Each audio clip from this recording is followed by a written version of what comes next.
And what about you, Vanshika? You were there in the last class I saw. Did you study?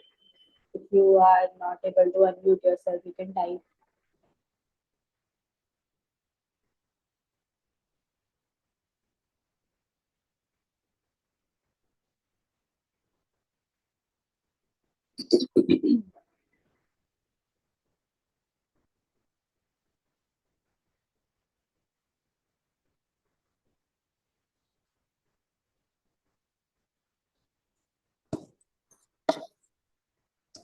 Okay. Anyways, so since you guys are here, I'll start.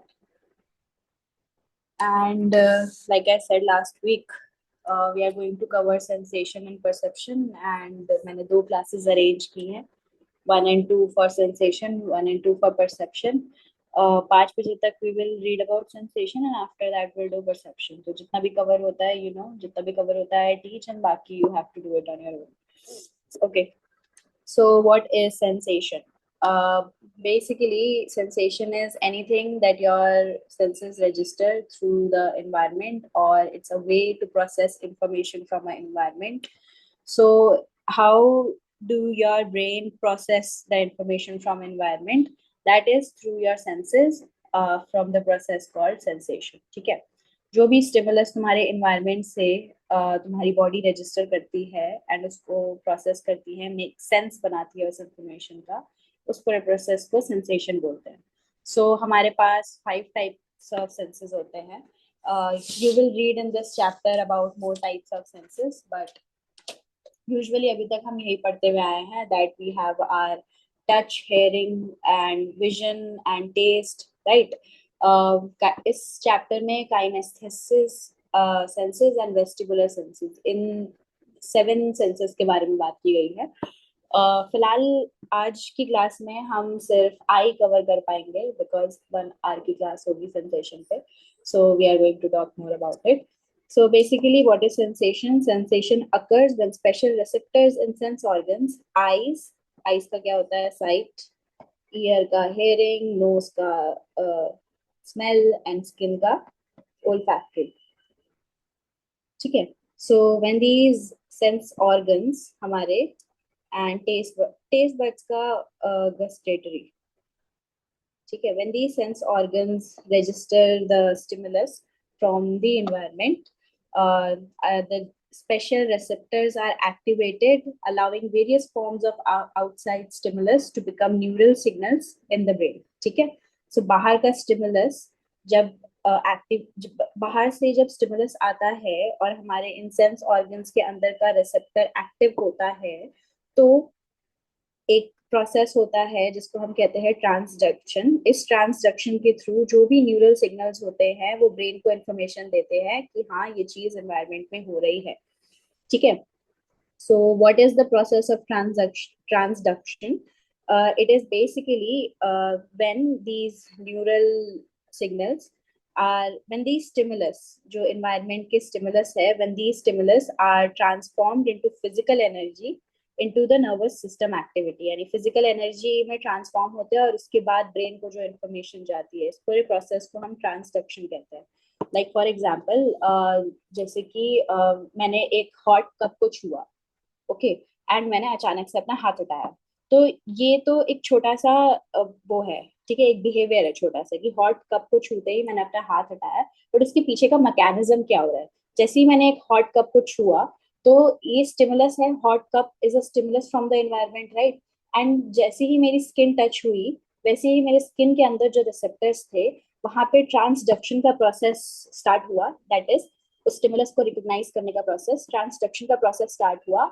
And धीरे धीरे neuron cells में मेरे brain तक गए और मेरे brain को message दिया. नॉट धीरे धीरे, इट हैपेंस रियली फास्ट.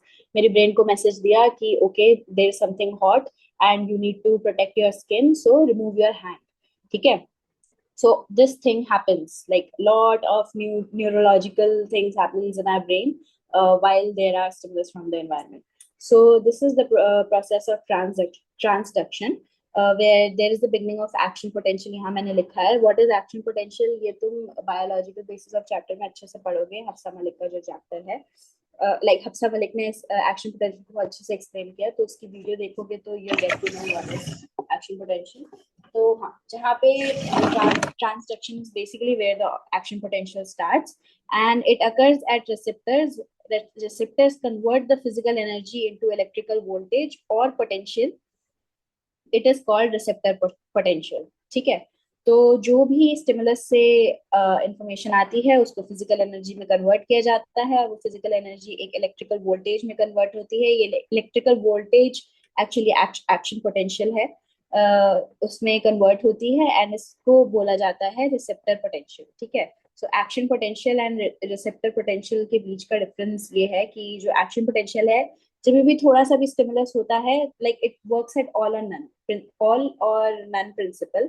या तो पूरी तरह से न्यूरॉन्स फायर अप होंगे या तो नहीं होंगे. ठीक है, डिपेंडिंग ऑन द स्टिमुलस. और receptor potential is basically graded potential, like intensity और स्टिमुलस, लाइक कितना गर्म है कब, उस हिसाब से हम हाथ हटाएंगे ना, कि लाइक अगर थोड़ा सा गर्म होगा तो हम अपना हाथ नहीं हटाएंगे, राइट? तो it's like intensity of stimulus will decide कि like what the person has to do, action क्या होना चाहिए. That's graded potential. ठीक है, इसका कॉन्सेप्ट लाइक अगर अभी नहीं समझ में आ रहा है तो एक बार हफ्सा मलिक की वीडियो देखोगे एक्शन पोटेंशियल की, तो तुम्हें और अच्छे से ये चीज समझ में आ जाएगी. But what you need to remember about transduction is only this, that it converts or transforms physical energy into central nervous activity. ठीक है, और it is the, you know, it is the process of converting outside stimuli such as light into neural activity. ठीक है, outside stimuli into neural activity. Okay. So this is transduction. So the sensory receptors are specialized form of neurons, the cells that make up nervous systems. ठीक है, so ये हमारे sensory receptors होते हैं. Sensory receptors हमारे eyes में जैसे retina में rods and cones होते हैं, हम पढ़ेंगे.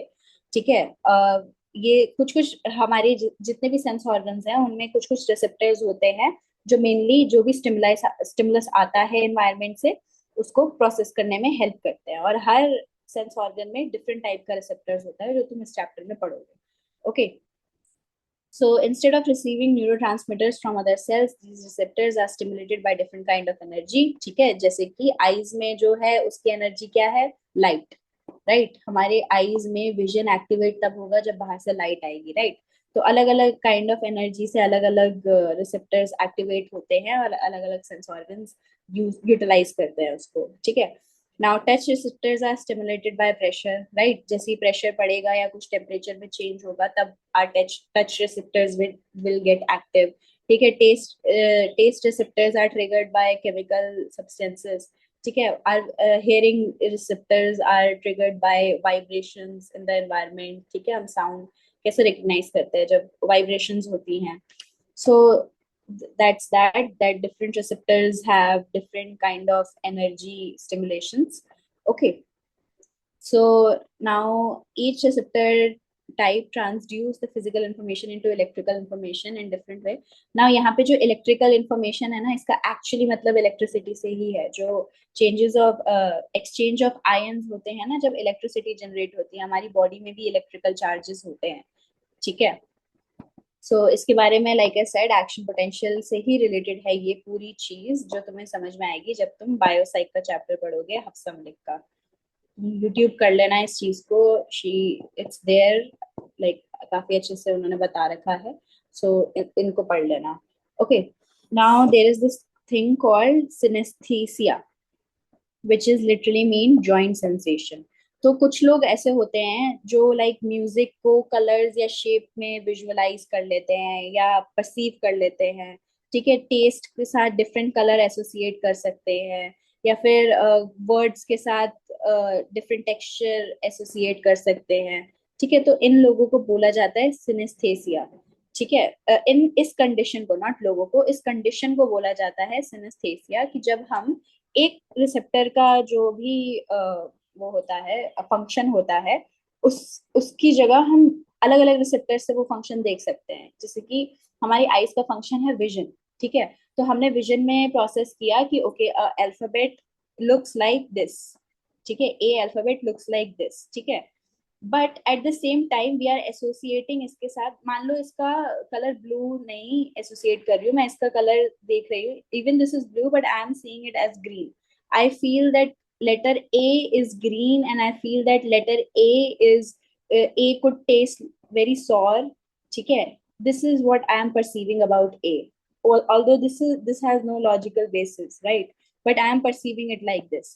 सो इस कंडीशन को बोलते हैं सिनेस्थीसिया, जब डिफरेंट डिफरेंट सेंसरी आउटपुट के थ्रू हम स्टिमुलस को परसीव करते हैं, ठीक है। सो ये क्यों होता है उसके कुछ कॉन्क्रीट वो एक्सप्लेनेशन नहीं है, बट कुछ रिसर्चेस ये बोलती हैं ये इसीलिए होता है because it appears that in some form signals that come from sensory organs such as eyes or ears either go to places in brain where they weren't originally meant to be or processed differently, ठीक है।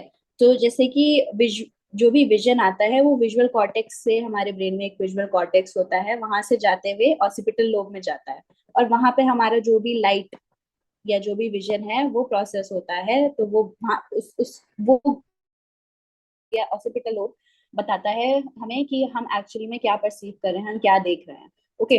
But ये बोल रहा है जिन लोगों को synaesthesia होता है उन लोगों को ये जो विजन की स्टिमुलस है वो ऑसिपिटल लोब में तो जा रही है, बट साथ साथ वो शायद पेराइटल लोब में भी जा रही है, जिसकी वजह से they are hearing, they could also associate hearing with the letters that they are seeing, right, so different areas में वो सेंसरी स्टिमुलस पहुंच रहा है, ओके, लाइक आउटसाइड स्टिमुलस पहुंच रहा है डिफरेंट एरियाज ऑफ ब्रेन में जहां पे उसको एक्चुअली नहीं जाना था, या फिर डिफरेंट तरीके से प्रोसेस हो रहा है। सो this is one research. Synaesthesia क्या होता है उसको you can remember, but I have not seen any question from this paragraph, so research based question, these are not very famous researches, this is just to back up synesthesia क्या होता है, so you can read it for your own knowledge, but this is not something that will be important from exam point of view, okay, so इस तरह से you guys can understand कि क्या कौन से researches are important कौन से not, ठीक है। Now will talk about sensory threshold, ठीक है। तो कभी कभी ऐसा होता है ना, कुछ चीजें हमें फील नहीं होती है, राइट, हमारे ऊपर मान लो एक मक्खी आके बैठ गई, कुछ लोग होते हैं ऐसे जिनके ऊपर मक्खी बैठ जाती है बट उन्हें वो चीज फील नहीं होती है, और कुछ लोग बहुत ज्यादा सेंसिटिव होते हैं, उन्हें बहुत जल्दी फील हो जाती है, राइट।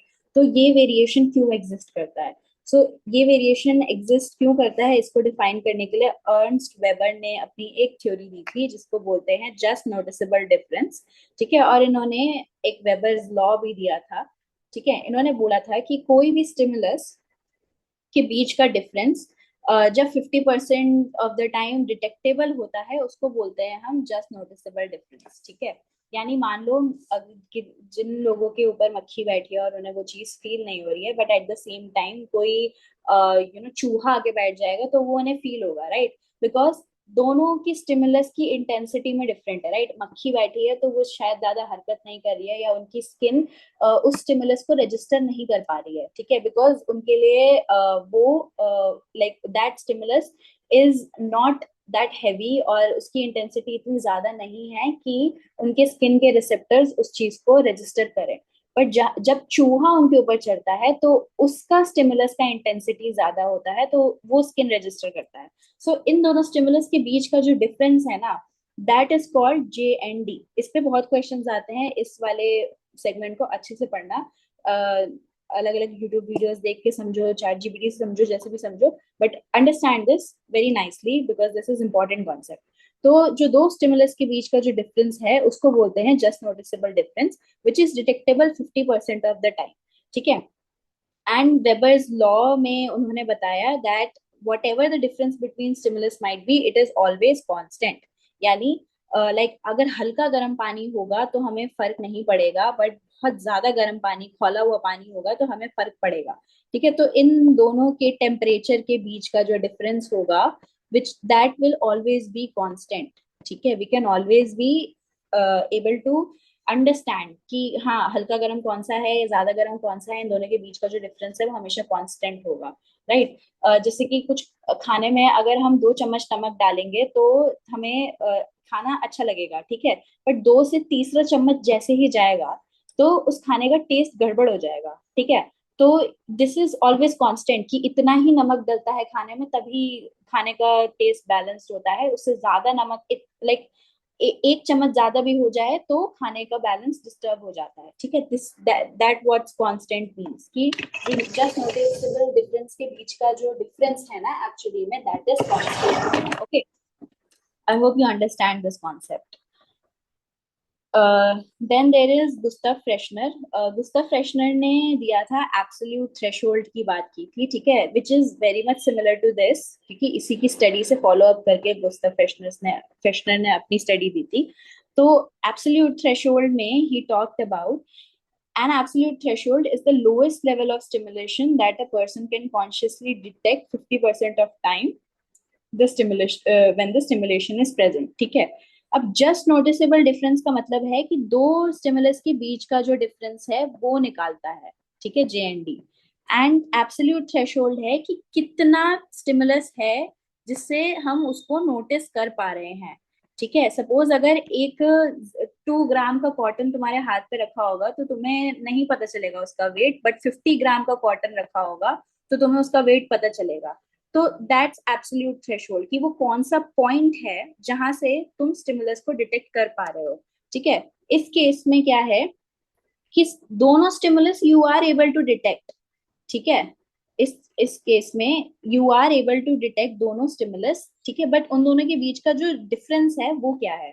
और इस केस में देर इज एक पॉइंट पे तुम स्टिमुलस डिटेक्ट नहीं कर पा रहे हो, बट एक पॉइंट पे you are able to detect it consciously, ठीक है, अनकॉन्शियसली नहीं, consciously are able to detect. तो वो वाला जो पॉइंट है उसको कहते हैं एब्सोल्यूट थ्रेशोल्ड, ठीक है। दोनों की डेफिनेशन में डिफरेंस है, दोनों की डेफिनेशन अच्छे से याद कर लेना, बिकॉज बेसिकली मतलब मोस्टली इस पे डेफिनेशन बेस्ड क्वेश्चंस ही देखे हैं मैंने।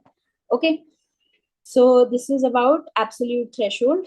एंड देन यहाँ पे दे रखा है एब्सोल्यूट थ्रेशोल्ड का जितना भी साइट में, like a candle flame 30 miles on a clear dark night, this you can register, this your senses can register।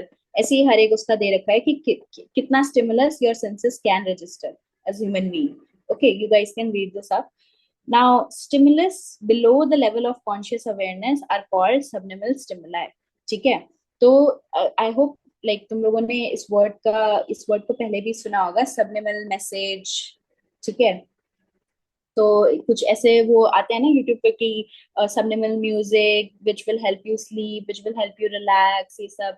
तो बेसिकली वो ऐसे ऐसा स्टिमुलस होता है, उसमें ऐसे हर्ट्स होते हैं, ऐसी ऐसी फ्रीक्वेंसी होती है उसके वॉइस की, which your unconscious mind can register, but you can not consciously register those those messages or those music। okay, कुछ ऐसे भी म्यूजिक्स होते हैं जिनमें हिडन मैसेजेस होते हैं, if you have heard about it, तो वो सबलिमिनल म्यूजिक्स ही होते हैं। those hidden message will influence you to do something, influence you to be more productive, more motivated, ठीक है।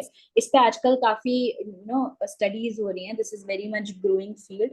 तो इन केस इन फ्यूचर तुमको रिसर्च करना हो तो इस टॉपिक पे भी कर सकते हो, this is very interesting topic.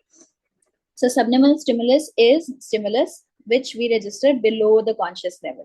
Okay, it is strong enough to activate sensory receptors, ठीक है, इतना strong होता है कि sensory receptors तुम्हारे activate हो जाए, but इतना strong नहीं होता है कि हम उसके लिए consciously aware हो पाए, जैसे कि वो hidden messages जो भी होते हैं। अब इसमें हम case study भी पढ़ते हैं, एक पहले केस स्टडी पढ़ते हैं फिर वो लास्ट टाइम पढ़ेंगे। So case study is basically this, एक रिसर्च लाइक एक क्लेम था बेसिकली इसका, जेम्स विक्री का। इसने बोला ना कि I can use subliminal perception to influence people to eat to buy more popcorn and Coca Cola drink, ठीक है।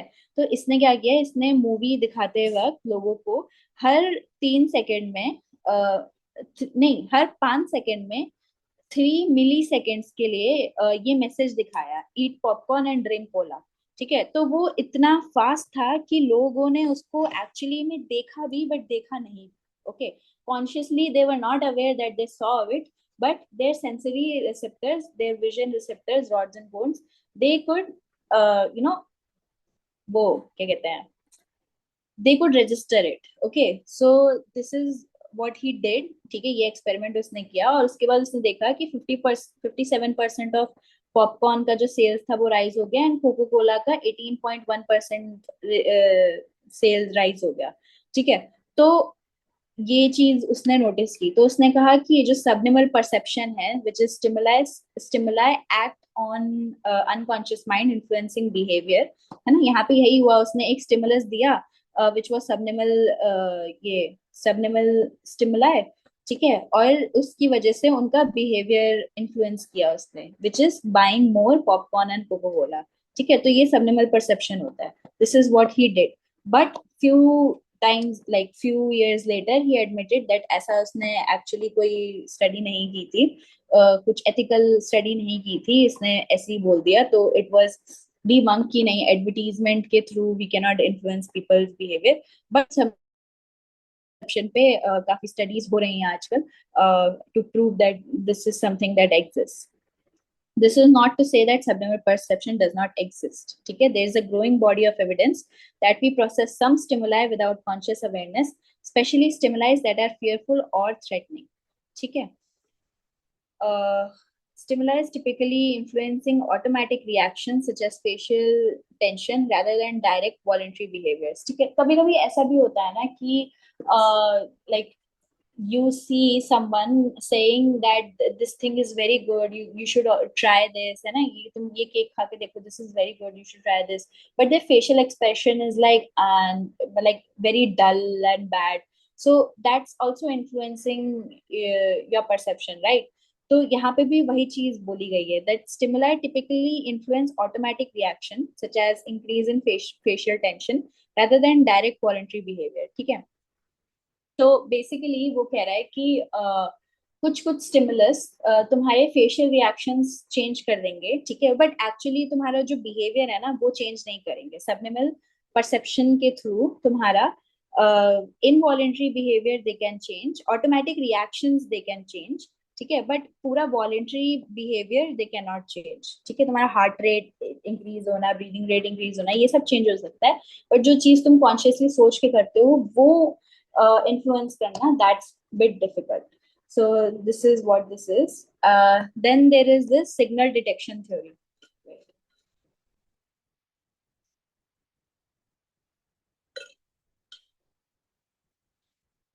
Yeah.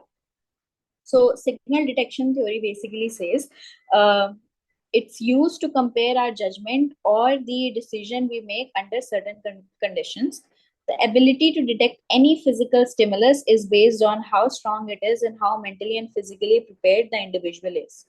ठीक है, तो कुछ भी स्टिमुलस या कुछ भी सिग्नल हम एनवायरनमेंट से इंटरप्रेट करते हैं वो डिपेंड करता है हमारी जजमेंट पे. Just a second guys, I have a okay, that depends upon our judgment and our ability to make a decision under certain conditions, ठीक है, that is ability to detect any physical stimulus is based on how strong it is, ठीक है, वो stimulus कितना strong है, which is absolute threshold वाला theory यहाँ पे relate होगा कि कितना strong वो stimulus है, and how mentally and physically we are prepared as an individual, ठीक है. कभी कभी ऐसा होता है ना कि we are driving but we are very drowsy, right, और अचानक से कोई हमारे सामने आ जाए and we hit that person because we are unable to detect, like even though we could see them but we are unable to act on it because we are drowsy and we are not well, or we are just not in the condition to respond to that stimulus, right? तो इसी example के through तुम ले लो, signal detection theory में 4 outcomes होते हैं, ठीक है, suppose for an example I am driving, ठीक है, एंड आई सी मेरे पीछे भी एक कार आ रही है and I have to give a way to that car, otherwise we both will crash. It's okay.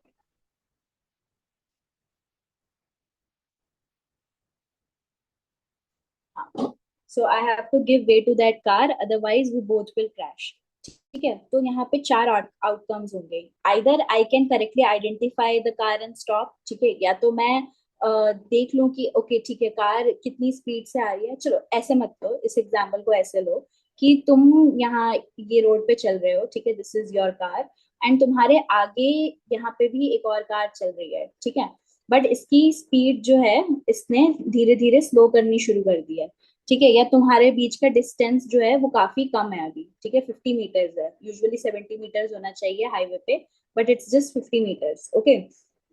सो अब क्या है, तुम्हारा सिग्नल डिटेक्शन थ्योरी कह रहा है कि this car is going slow, ठीक है, this car is going slow, so ideally I should also slow down my car, ठीक है। तो either I can successfully detect the stimulus कि हाँ ये आगे वाली कार स्लो जा रही है, तो मैं भी अपनी कार स्लो कर लूँ, right. So this is hit. Hit means successfully I detected, like सही जगह पे हिट किया है, मेरा जो स्टिमुलस है, जो मेरा रिसेप्टर्स है सेंसरी में, जो भी फंक्शन हो रहा है, सिग्नल डिटेक्शन थ्योरी जो कह रही है, जो भी सेंसेशन हो रही है, it is at correct place, so I hit, ठीक है, I correctly identify the stimulus and I acted upon it, ठीक है। Miss is I will not be able to correctly identify the stimulus, that is वो car slow जा रही है but फिर भी मैंने अपनी स्पीड कांस्टेंट ही रखी है, सो इवेंचुअली क्या होगा, ठुक जाएगी, right. So this will be miss. Then there is a false alarm, that is वो कार स्लो नहीं जा रही है, वो कार अपनी कांस्टेंट स्पीड पे है, ठीक है, बट आई एम अज्यूमिंग कि वो कार स्लो जा रही है और मैंने फालतू में अपनी कार स्लो कर ली और एक पॉइंट पे आके मेरी कार रुक गई और वो कार बहुत आगे पहुंच गई, ठीक है, उसकी स्पीड तो कांस्टेंट ही थी, but I assume I perceive wrong, ठीक है, जो सेंसेशन का प्रोसेस हुआ वो गलत हुआ, सो दैट्स फॉल्स अलार्म, ठीक है, जो चीज है ही नहीं वो भी हमने इंटरप्रेट कर लिया। Then there is correct rejection, ठीक है, कि car, like I am feeling कि कार स्लो जा रही है, but through signal detection theory, like जब जो भी ये पूरा सेंसेशन का प्रोसेस हुआ, आई रियलाइज कि नहीं, कार स्लो नहीं जा रही है, car is in constant speed, तो मैंने भी अपनी अपनी कार को कांस्टेंट स्पीड में ही रखा, ठीक है। So that's correct rejection, correct rejection of stimulus from the environment, ठीक है। सो this is what signal detection theory says, and इसके चार आउटकम्स होते हैं, हिट, मिस, फॉल्स अलार्म और करेक्ट रिजेक्शन, ठीक है। So this is it. So basically what happens in the process of sensation कि एक external stimuli होता है, ठीक है, which could be anything, vision, vision के लिए क्या होगा, light, ठीक है, एक external stimuli होता है जो receptors, जो जैसे हमारे eyes के receptors जो vision को, light को process करते हैं, उसे rods and cones कहते हैं, जो रिसेप्टर्स को वो करेगा, स्टिमुलेट करेगा, कोई भी एक्सटर्नल स्टिमुलाई रिसेप्टर को स्टिमुलेट करेगा, फिर वो स्टिमुलस, फिर वो रिसेप्टर्स उस स्टिमुलस को फिजिकल एनर्जी से रिसेप्टर पोटेंशियल में कन्वर्ट करेगा through the process of transduction, ठीक है, उस फिजिकल एनर्जी जो उसके पास आएगी, ठीक है, एनर्जी जो उसके पास आएगी उसको ट्रांसड्यूस करेगा, ट्रांसडक्शन करेगा उस पर, ठीक है, जिसकी वजह से वो रिसेप्टर पोटेंशियल में कन्वर्ट होगा, ठीक है। रिसेप्टर पोटेंशियल में कन्वर्ट होने के बाद वो एक जनरेट करेगा पोटेंशियल, ठीक है, which is through which the signal will be carried out to brain, ठीक है, पोटेंशियल जनरेट करेगा, and then nerve impulses will fire up the neurons, and finally the sensation will happen, यानी brain तक message पहुंच जाएगा। So this is the process through which the whole sensation occurs, ठीक है। This is for your understanding, ये तुमको किसी book में नहीं मिलेगा। This is how, like, I understood the concept and I made the chart and I, like, told myself, ठीक है। So generator potential is basically when nerve electric impulses, जो receptor potential से जो electric impulses generate होते हैं ना, that is generator potential through which sensation happens, ठीक है। So this is what's happening in the process of sensation.